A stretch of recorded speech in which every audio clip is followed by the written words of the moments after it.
আসসালামু আলাইকুম। আজকে শুক্রবার, সবাইকে ঈদ মুবারক।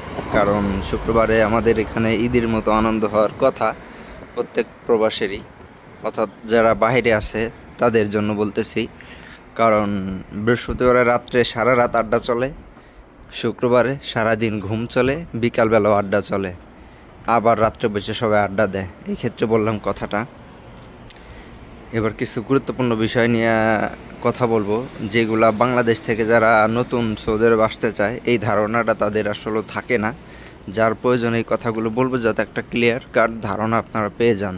প্রথমেই বলবো, বর্তমান বিদেশ আর লটারির টিকিট জেতা একই কথা। কারণ আপনি বিদেশে আসার পরবর্তীতে ওই হাজারের ভিতর 10 জনের ভিতরে পড়তে খুবই ভাগ্যবান প্রয়োজন বর্তমান সময়।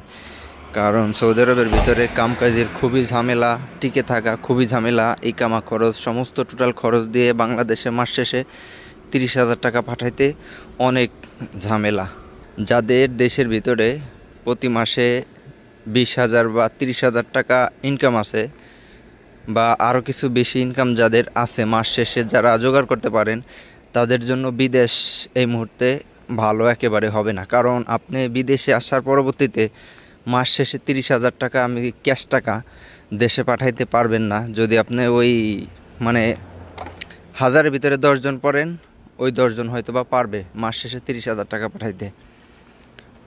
আর নতুন করে যারা আসবেন 3-4 বছর এই দেশে খাটতে হবে, পরের কাজ করে দিতে হবে, নিজের আমানত গোছানোর মতো কোনো পরিস্থিতি থাকবে না বর্তমান সৌদি আরব। এমন পরিস্থিতি, কারণ ইকামা খরচ বেশি, পুলিশি ঝামেলা বেশি, নানান রকমের অসুবিধার ভিতরে এসে পড়তে হবে। তাই যারা বাংলাদেশের ভিতরে 20,000 বা 30,000 টাকা ইনকাম করেন, মাস শেষে জোগাড় করতে পারেন, আলহামদুলিল্লাহ, তাদের জন্য বাংলাদেশ হইতেছে বর্তমানে সব থেকে ভালো। অনেকেই ধারণা করে যে বিদেশে এসে মাস শেষে 50,000 টাকা ইনকাম করব, 60,000 ইনকাম করব, 1 লক্ষ টাকা ইনকাম করব। মুখ দিয়ে কথা যত পরিষ্কার করে বলা যায়, বাস্তবায়নে ততটা করা যায় না। আপনি চিন্তা করেন, যদি এই কোয়ালিটির হইতো, বিদেশ যারা আসে দেখবেন তাদের পারিবারিক পরিস্থিতি 5 বছর পরও কিন্তু পরিবর্তন হয় না, আগের মতোই থাকে। ওই সিস্টেমে যদি আপনি বাংলাদেশে থাকতে পারেন, সবার ভালোবাসা পাবেন, মা বাবা ভাই বোন ছেলে মেয়ে লাইফ সেটেল সব কিছুই আপনার নিয়ন্ত্রণে থাকবে, সাধারণভাবে সুন্দরভাবে চলতে পারবেন। আর এই বিদেশে এসে 30,000 টাকা ইনকাম করবার এসে আপনি যে কী পরিমাণ ঝামেলার ভিতরে পড়বেন, সেটা মাত্র শুধু আপনিই জানবেন। এখন বললে অনেকে বিশ্বাস করে না। নতুন যারা বিদেশে আসতে চায়, যদি তাদের মামা বলে বা তাদের ভাই বলে যে বিদেশ আসার দরকার নাই, বাংলাদেশে আসো, বাংলাদেশে থাকো, অনেক ভালো হবে, এ কথাটা অনেকেই মানতে নারাজ। এর প্রধান কারণ, প্রথমে তাদের একটা টার্গেট আছে যে হয়তো আমরা যারা বিদেশে আছে তারা অনেক ভালো আছে, আমাদের উন্নতি বা আমাদের ভালো হোক, এইটা আসলে বিদেশের মানুষ চায় না। এরকম একটা ভুল ধারণা নিয়ে থাকে।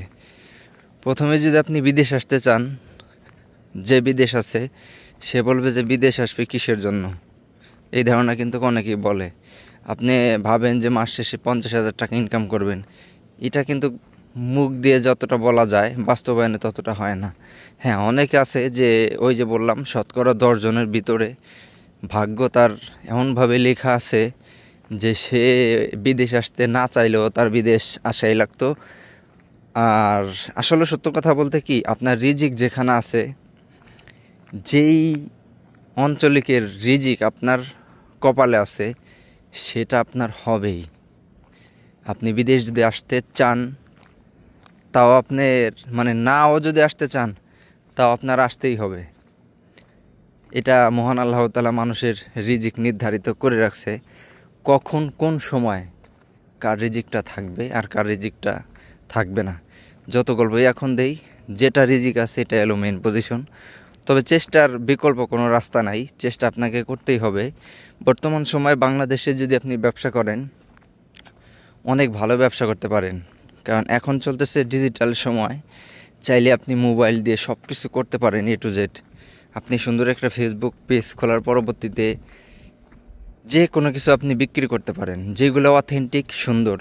ফেসবুকে যারা সুপরিচিত তারা কিন্তু বেশিরভাগ সময় মানুষের সাথে প্রতারণা করে না, কারণ অনলাইনের উপর ভিত্তি করে বিশ্বাস করে বিজনেস করা এটা কিন্তু আপনার মুখের কথা না। আপনি যখন বাজারে থাকবেন বা আপনার কাছে কিনারের প্রতিষ্ঠানে থাকবেন, তখনই দেখবেন আপনার পাশের বাড়ির ঘরের মানুষও কিন্তু অনেক সময় আপনার ওই দোকান থেকে সদাই খাবে না, আপনার এই ব্যবসা থেকে আপনার ইনকাম হোক এটা কিন্তু চাবে না। তো এবার ভাবেন যে অনলাইনে বিশ্বাসযোগ্য ছাড়া ব্যবসা চলে না, আপনি সেটারই যদি ভংটামি করেন অনলাইনের জগতে টিকে থাকতে পারবেন না। এই জন্য আমি সবাইকেই অনেক সময় বলি, বিদেশ না এসে দেশে একটা কিছু করার চেষ্টা করেন। 4 লক্ষ টাকা 5 লক্ষ টাকা ইনভেস্ট করে দেশে এসে 20-30 হাজার টাকা ইনকাম করবেন, তার চেয়ে 100 গুণ বেশি ভালো হবে যদি ওই 4 লক্ষ টাকার ভাগ দিয়ে মাত্র 2 লক্ষ টাকা ইনভেস্ট করেন কোনো কাজে। এটা আমি আপনার জন্য ব্যক্তিগত একটা পার্সোনাল বুদ্ধি দিলাম, যদি ভালো লাগে অবশ্যই এটা করতে পারেন। কারণ আমরা যারা বাইরে চলে আইছি তাদের আসলে এখন কিছু করার নাই, না পারবেন আপনি সামনে যাইতে, না পারবেন আপনি পিছনে ফিরতে, এমন একটা মাইন্ড ক্যাচিপার ভিতরে পড়ে যাইতে হয়। তো এই জন্য সবসময় মাথায় খেয়াল রাখবেন আপনি কোন বিজনেসটা দেশের ভিতরে করতে পারেন, কোন বিষয়টা আপনার জন্য ভালো হবে সেটা আপনি করার ট্রাই করবেন, চেষ্টা করবেন। সব কিছু আর আমি বলে দিলে আপনি করবেন বিষয়টা এরকম না, নিজের মাথা থেকে যেটা ভালো লাগে সেটা করার চেষ্টা করবেন। আমি সবসময় বলি বিদেশ না আসাই ভালো, কারণ এত পরিমাণ চাপ আর এত পরিমাণ ঝামেলা বর্তমান আছে। আলহামদুলিল্লাহ, বাকি কথা নামাজ পড়লাম, আদায় করলাম, এখন বাকি কথাগুলো বলবো। যে বিষয়টা ক্লিয়ার করলাম, যদি আপনি ব্যবসার সাথে জড়িত থাকেন আলহামদুলিল্লাহ ভালো পয়সা ইনকাম করতে পারবেন, কারণ ব্যবসা আর পরের কাজ কোনো দিন এক হয় না। নামাজ শেষে এক ফাঁকে দিয়ে ডিম কেনার জন্য আসলাম, কারণ আমার যেহেতু কালকে পাক ছিল, আজকে শুক্রবারে রান্নার দায়িত্বটাও আমার ঘরে, তাই এক খাসি ডিম নেব এখন। আর ডিমের দামটা অবশ্যই আপনাদেরকে জানিয়ে দেবো যে এক খাসি ডিম সৌদি আরবে কয় টাকা আছে।